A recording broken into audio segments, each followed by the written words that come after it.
Buenos días, amigas y amigos de Cuestión de Actitud. Hoy a la mañana estuvimos en Radio La Compañía dando nuestro habitual adelanto del episodio que se escuchará este miércoles, pero pasaron cosas y hubo alguna fallita técnica por lo cual no se pudo grabar.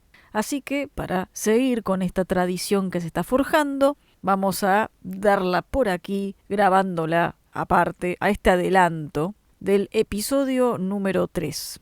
En la introducción vamos a estar hablando de información que estaba en el libro de Octavio Alfaro, del Potrero al Pizarrón, que fue publicado en el 2004. Allí en esa introducción se va a hablar de la Bicho Valdegrama, también se va a hablar de la fecha que Alfaro ubica al primer partido jugado por mujeres en Tandil, que fue organizado por el Club Excursionistas. Se jugó en el Estadio San Martín. Se organizó porque el club excursionistas tenía que pagar una remodelación y vaya uno a saber a quién se le ocurrió y por qué que la salida era organizar un partido entre equipos de mujeres para poder pagar esas remodelaciones. Y además esos equipos vinieron de afuera porque en Tandil en ese entonces no había equipos de fútbol de mujeres. En esa introducción vamos a estar también repasando cuestiones del agrario, de los interbarriales que hubo en los 80, de un torneo que también organizó el Club Gimnasia con 7 equipos en el 83, y todo eso nos va a ayudar para desembocar en la entrevista principal del programa, que es con la jugadora Carolina Pacali. Uno dirá, ¿la ex jugadora? No, sigue siendo jugadora a sus 50 años, está en la liga de la ciudad de Diamante en Entre Ríos con las gloriosas del club Huracán. Y vamos a estar hablando de aspectos de su niñez, de la figura de su padre, Ricardo Pacali, que mucho tuvo que ver y fue un apellido importante en el fútbol agrario de Tandil. Vamos a estar hablando de cómo fueron esos inicios en el fútbol femenino, de la figura de Luis Orbezábal, de su paso por distintos clubes, de su experiencia en la selección argentina entre el 91 y el 93, y de tantas otras cosas que la vida de Carolina Pacali nos depara, y es un libro abierto que ya con su figura nomás da para hacer varios tomos. Vamos a estar tratando de resumir una entrevista que fue hiper rica. Además, fue una entrevista que la hicimos primeramente fue pensada para hacerla con Silvina Pacali, su hermana, que ella tiene bastante que ver con el fútbol agrario actual y mucho también que ver con la llegada del fútbol femenino al agrario. Primeramente la entrevista fue pensada para hacerla con ella y la propia Silvina dijo, ¿querés que también la llame a mi hermana que anda por acá? Yo no sabía ni siquiera que Carolina no estaba viviendo acá en Tandil.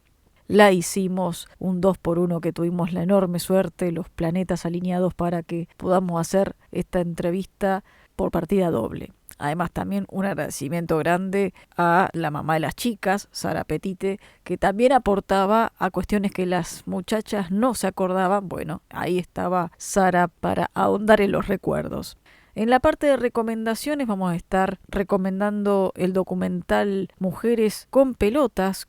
En esta ocasión cambiamos un poquito el rubro, de los libros pasamos a un documental audiovisual que es de San Telmo Productions, un documental que se estrenó en 2013, pero que es la imagen y lo que estaba sucediendo hace apenas 11 años atrás, apenas una década. Ha pasado de cómo eran los prejuicios sociales en ese entonces con el fútbol femenino para compararlo a lo que es hoy, nada que ver con el tipo de aceptación social que hay sobre esta disciplina, ¿no?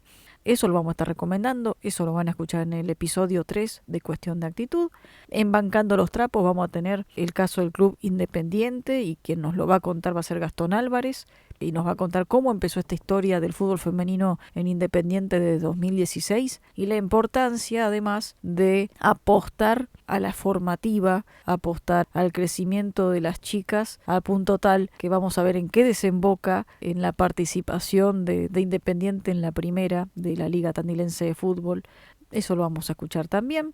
En el cuento adicional, por último, vamos a tener el cuento Una muñeca de Andresa Alves, que es una jugadora de la selección de Brasil y jugadora actual también de el Houston Dash de Estados Unidos. Un cuento que va a estar leído por la periodista de investigación Ibi Cángaro. Y además Una muñeca tiene mucho que ver con algo que cuenta la propia Carolina al principio de la entrevista, Una cuestión que claramente lo comparten muchas jugadoras de allá lejos, de hace más de 20 años, 30, de fines de los 80, principios de los 90, cuyos padres no les regalaban pelotas de fútbol a las chicas. Entonces, ¿qué hacían? Recibían felizmente el regalo de alguna muñeca, pero a esas muñecas les sacaban la cabeza y con eso tenían su propia pelota. Una imagen que seguramente muchas muchachas de esos tiempos que jugaron o intentaron jugar al fútbol se les va a hacer bastante familiar, y que quizás hoy en día se lo cuentan a alguna jugadora actual más chica de otra generación y vaya uno a saber la cara que le pone, ¿no? De esto va a tratar el episodio número 3 de Cuestión de Actitud, y les recordamos cuáles son las vías de comunicación en el Instagram de Cuestión de Actitud, que es @cuestiondeactitud.foodfemtandil, y el mail es cuestiondeactitud.foodfemtandil@gmail.com. Y nos pueden buscar también, el quien no haya escuchado todavía los primeros 2 capítulos, lo encuentran en el canal de Cuestión de Actitud en iVoox.com. En iVoox.com ponen Cuestión de Actitud, Fútbol Femenino Tandil, algo van a encontrar. Pero también, para más fácil acceso, nos encuentran en el canal de YouTube, que es Cuestión de Actitud, Fútbol Femenino Tandil. Ahí van a tener no solo los primeros 2 capítulos, también los adelantos, también las participaciones de Cuestión de Actitud en distintos medios de Tandil. Ahí nos escuchan, ahí nos encontramos y ya estamos listos para hacer la previa al capítulo número 3. Desde ya, muchas gracias.